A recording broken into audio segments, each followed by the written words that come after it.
How does behavioral economics apply to personal health? The smartest people and the people who are really informed should say, "I don't know" to that answer. So I'm gonna start there. I don't know, but we do know. We do know that it does apply. We don't exactly know how it applies, and now we do know that it applies. We don't know how it applies, and it's becoming a practical science. So we're figuring that out.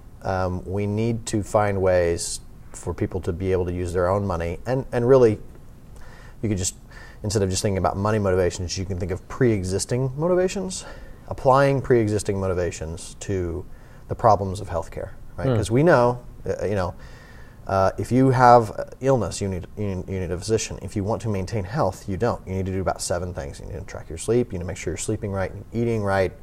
You're not having sex with people who have disease. You're, not drinking too much. You're not using hard drugs. I mean, it's really a short list, right? This is not rocket science. The problem is it's not an information problem. Everybody knows this. If you asked somebody on the street, what do you need to do to stay healthy, you'd get the right answer for the most part. The problem is that those things are extraordinarily difficult to do from a motivational standpoint, and behavioral economics is probably the only thing that has shown some hope in combating these kind of deep motivational problems.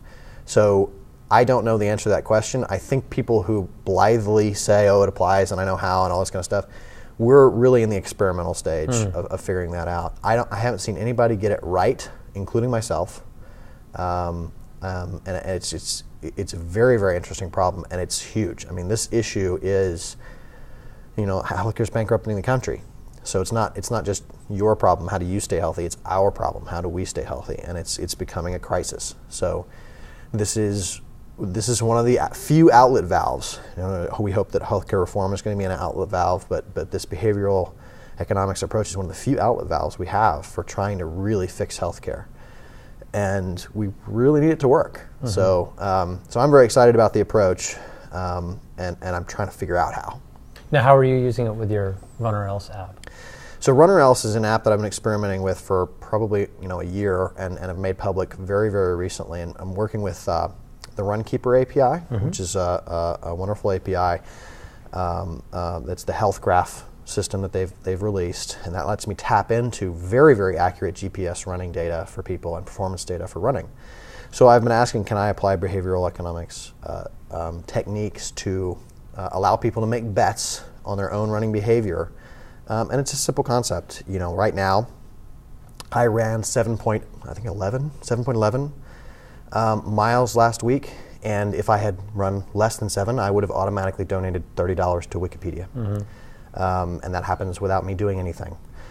So the idea is to hack yourself into believing the very simple concept: I must run X number of miles or X number of kilometers a week.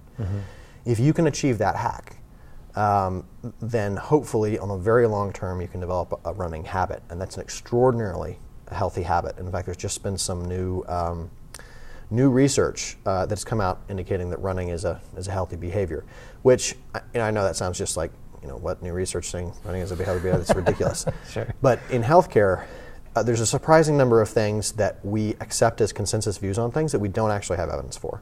So for instance, there is evidence that if you're way too much, that'll kill you. There's evidence if you can maintain thinness into old age, that will extend your old age and make it nicer. There is not evidence that losing weight has the same benefits of staying thin. And the reason is that we just don't have the sample set. There's so few people who can lose weight and keep it off for very long periods of time that we can't answer the question in any kind of meaningful statistical way: does losing weight make you healthy? So it's an assumption. So and is running healthy is also an assumption, is it? Because is it bad for your knees? I mean, there's all these questions. So it does look like that on a very, very wide scale, running is healthy in a kind of definitive study that was released in a very, very large, long-term, large population study. That's very exciting for those of us who recognize this kind of shifting nature of healthcare evidence. So running works. So that's the reason I've been focusing on running. Running motivation in general is a kind of an interesting thing because it seems like most running motivation approaches are all focused on a single run, which would be, if you're thinking about marital motivation, would be like focusing on a single date for making your marriage work. That's a good point. I mean, it just doesn't work. Right. So it's like you want to download an awesome running song because that's going to motivate you, or you have a poster, or you take a look at a picture, or get some running motivation by watching a video. Whether or not you run today is irrelevant. The issue is, are you willing to run? And by the way, when I say running, I really mean running and walking. It doesn't really matter what you do. You just need to do something where you're going a distance. It's irrelevant about whether or not you do that today. What's relevant is, are you going to do it this week? Are you going to do it next week? 5 years from now, are you going to be doing this? Which is actually part of the problem with my study. It's a very long-term study, a long-term experiment in trying to build running motivation. And I'm all about the whole lean approach, like, iterate. But how do you iterate on a problem that you can't get good data on until you've been doing it for a year? And it's difficult. So we're moving as fast as the problem space will allow. But we're very, very focused on not creating motivations, even accidentally creating motivations that get you to run today, but burn you out for tomorrow, which a lot of running motivation programs do. So it's like, oh yeah, we're going to run. Oh my God, my knee hurts so much, I just can't do this anymore. I'm going to try tennis. So that's a very, very common problem. We're trying to find the workaround for that. Now you're releasing an open source version, or you did release an open source version? And what are your hopes for that? So, I mean, as a matter of principle, I believe that for any kind of significantly complex medical application, it really should be open source. You should have the right to do, and this is kind of a free software argument, it's just a matter of principle, you should have the right to do this for yourself. The actual code that we use to run or else is, solving the problem of how you do this at scale for lots of people, and that's really not the problem that an individual has. But on the path of making run or else, I created software that allows you to use a PayPal API that's not the same PayPal API that we use to do run or else. And it's great, but it's only good for one person, which of course was a frustrating failure for me early on, but there's no reason why I can't open source that, so I will be. Okay. And that approach should allow people to do really kind of subtle things that are way past what I want to do. So for instance, if you wanted to say, I really want my running motivation to work that if I run on Tuesday, I must run every Tuesday, and or I donate to Wikipedia or somebody else. Wikipedia is great because if you donate to them with PayPal, they'll send you a confirmation email. So it's awesome. It's awesome for doing behavioral economics with PayPal, and of course, obviously it's an awesome organization to support too. So I absolutely recommend using them as your test case. But you can set up something where it's like, unless I go 4 miles on Tuesday, every Tuesday, then I want to pay. And we're not going to support that because that's really not the right way to model that on a population level. And well, we think that's not the right way to model a population. We don't really know, but we're trying to find a way to do this that's motivational for everybody. So if you want to do something specific, we want to also give you the power to do that. And the open source version, you have to use cron, right, to schedule it, and you have to use, it's some subtle stuff, but you should be able to do anything you want. And you can hack it up to do, once you understand how to use the PayPal API in the right way, you can use it on any of the healthcare APIs. So you can use it on Withings API in order to do weight, you can use Fitbit to do steps, you can do Runkeeper to do runs, and you can use it for whatever you want in the same kind of like low-level way. You can make your own very, very specific rules and then make donations when you fail to meet your goals. It's a very simple thing, and of course, Stick is a competitor that I regard very highly. STICKK.com. They are taking the approach, the same kind of thing. You can use set up your credit card for anything. The difference is that it's even more abstract than Run or Else. Like Run or Else is trying to do that very specifically, really well for running. And then, in fact, there's another competitor called GymPack that does something similar for going to the gym. But I think it's going to be interesting to see what the open source community does with a tool that allows you to program any rule, even rules that I think are ridiculous. Because, I mean, that's the whole thing. With open source, you can scratch your own itch. And in this field, if somebody could scratch their itch, they could demonstrate that all of us are thinking about the itch in the wrong way. Which, of course, is the real magic of open source. I mean, that's the basic... what I'm trying to do is apply the all bugs are shallow principle to personal health.